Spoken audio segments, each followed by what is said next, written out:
दोस्तों नमस्ते।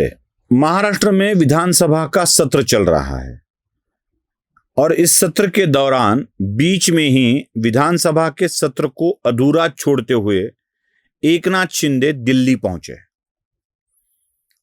एकनाथ शिंदे जैसे ही दिल्ली के लिए निकल गए, यहां पर मराठी अखबारों ने, मराठी टीवी मीडिया ने खबर चलाना शुरू कर दिया। एकनाथ शिंदे नाराज है और वह अमित शाह, नरेंद्र मोदी इनको मिलकर अपनी नाराजगी दर्शाने के लिए जा रहे हैं। अब वह नाराज है, कुछ भी कदम उठा सकते हैं। जैसे ही एकनाथ शिंदे दिल्ली पहुंचे और वो लोगों से मिलने लगे, 1, 2, 3, 4 लोगों से, वो संसद भवन भी चले गए थे, मिलने लगे तो और भी कुछ खबरें चलने लगी। जैसे राजस्थान के मुख्यमंत्री को, शर्मा जी को, अब ये बहुत ही महत्वपूर्ण नाम ले रहा हूं मैं, जरा अंडरलाइन कीजिएगा। राजस्थान के मुख्यमंत्री शर्मा जी को मुख्यमंत्री बने 2.5 साल हो गए हैं और 2.5 साल के बाद मुख्यमंत्री बदलकर शेखावत नाम के व्यक्ति को मुख्यमंत्री किया जाएगा, यह खबर भी चलने लगी। शायद यह खबर सच भी हो सकती है, गलत भी हो सकती है। मुझे कोई खबर सच्ची है या झूठी ये बात नहीं करनी है। अब खबर कैसे फैलाई जाती है? कुछ राज्यों के मुख्यमंत्री बदलने वाले हैं, बड़े राज्यों के मुख्यमंत्री बदलने वाले हैं। राजस्थान में शर्मा को बदल रहे हैं। शर्मा क्यों? ब्राह्मण है। खास करके ये समझ लीजिएगा इस गणित को, इन खबरों को। खबरें भी किसके जरिए और कैसी फैलाई जाती है ये भी देख लीजिए। तो ब्राह्मण मुख्यमंत्रियों को बदला जाएगा, राजस्थान के ब्राह्मण मुख्यमंत्री को हटाया जाएगा। वैसे ही वैसे महाराष्ट्र में भी ब्राह्मण मुख्यमंत्री को हटाया जाएगा, ये खबर भी चलने लगी। मतलब देवेंद्र फडणवीस को भी बदला जाएगा, ये खबर भी चलने लगी। क्यों? क्या उसकी जगह एकनाथ शिंदे को लाना चाहते हैं? मुझे इन उड़पटांग खबरें चलाने वालों के तर्क का ही आश्चर्य लगने लगता, हंसी आती है उनके ऊपर। राजस्थान में 2.5 साल हो गए, महाराष्ट्र में तो 1 ही साल हो गया ना। तो 2.5 साल का गणित यहां लगा कैसे? बस ब्राह्मण का गणित लगाकर इनको भी बदला जाएगा और सारे ब्राह्मण मुख्यमंत्रियों को हटाया जाएगा। बीजेपी ये चाहती है, यह भी खबर चलने लगी। एक तीर न जाने कितने निशान, एक तीर वो भी झूठा, कोई खबर पक्की नहीं, झूठा तीर। न राजस्थान की खबर चल रही है, न महाराष्ट्र की खबर चल रही है, न विचार चल रहा है।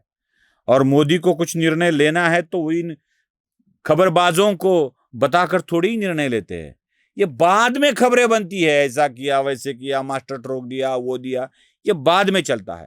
इनके अनुमान तो हर बार गलत ही निकलते हैं। तीर क्या था?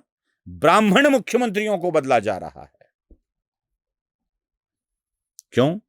पहले ही यूजीसी को लेकर खफा है, उत्तर प्रदेश में ब्राह्मण खफा है, तो और 2 मुख्यमंत्रियों को निकाला जाएगा। तो क्या खबरें बहुत सारी चलती है।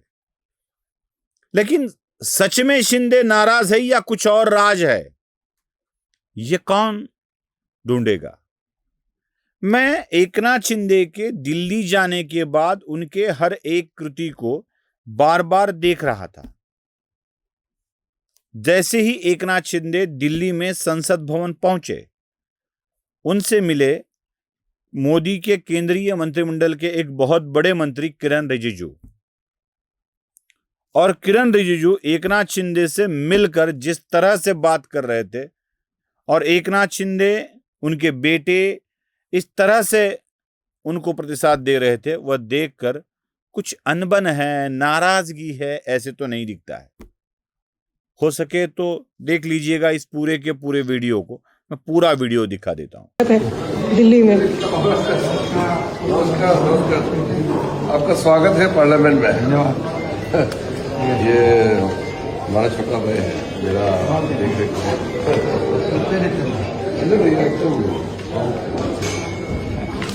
कब आए? सुबह आए? अच्छा, और इतना जल्दी आप बहुत कम समय के लिए आते हैं हमारा भी संडे वाला मिलेगा सिखाने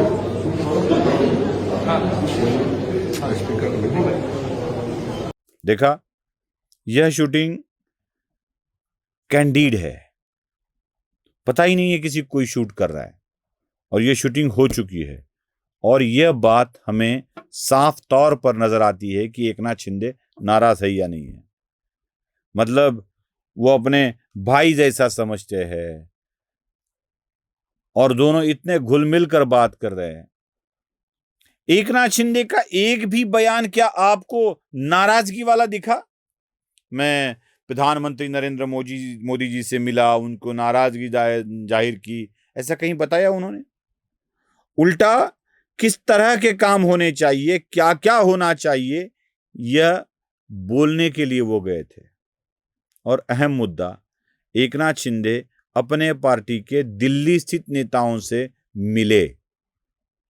उनके भी सांसद है, राज्यसभा में, लोकसभा में, उनको मिलना इनका काम है, और वो मिलने के लिए चले गए। अपने लोगों से मुलाकात, अपने दोस्तों के साथ चर्चा। और एक बात बता दूं, एकनाथ शिंदे नाराज होते हैं तो क्या वो सत्ता छोड़ने का निर्णय लेने के लिए ही जाते हैं? क्या एकनाथ शिंदे को पता नहीं है